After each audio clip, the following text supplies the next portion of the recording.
بيجمعنا على الحب والخير والسلام. الدنيا لما تضحك وقتها حلمنا بيتحقق، أمانينا وأحلامنا كلها بتتحقق. نمد إيدينا لرب العالمين، نطلب منه من غير خجل أو خوف. وقتها كلنا نقول يا رب. وقت السجود بنكون أقرب لربنا، وقت السجود قلوبنا بتخشع لربنا. علشان كده حلي دنيتك، علشان كده اصنع بسمتك، وقتها الدنيا تضحك لك. معاكم ملك وحيد ولوجي يسري في برنامجكم الدنيا لما تضحك. رمضان حلوة يا جدعان، شهر الإحسان كله عباد. فتح يا عريب 30 يوم فيه أنا وسعادة. ازيك يا حاج؟ الله يخليك. بص يا حاج، انا عايزه اسالك سؤال كده. انت وحاجه بتضحكي على طول. الحمد لله مشكوره.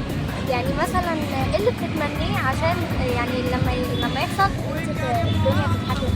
بتمنى ربنا يسلم عليا، ربنا يعيش في عيالي، ربنا يرزقنا، ربنا يهدينا ان شاء الله.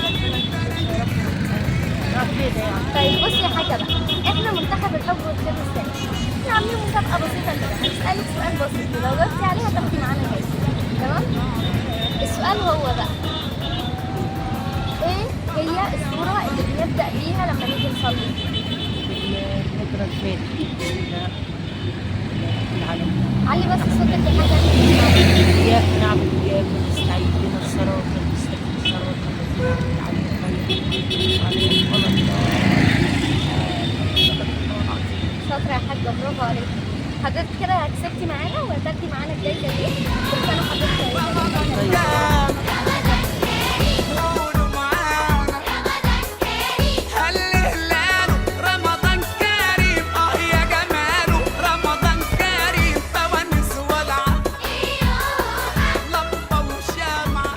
حلقتنا النهارده لكل المشاهدين هو قال تعالى: بسم الله الرحمن الرحيم، شهر رمضان الذي أنزل فيه القرآن هدى للناس وبينات من الهدى والفرقان.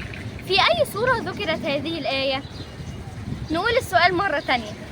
قال تعالى: بسم الله الرحمن الرحيم، شهر رمضان الذي أنزل فيه القرآن هدى للناس وبينات من الهدى والفرقان. في أي سورة ذكرت هذه الآية؟ ما تنسوش اي حد يعرف الاجابه يكتبها لنا بسرعه في الكومنتات. هيكون معانا فايز واحد كل يوم بجائزه قيمه. ورمضان كريم وكل سنه وانتم طيبين.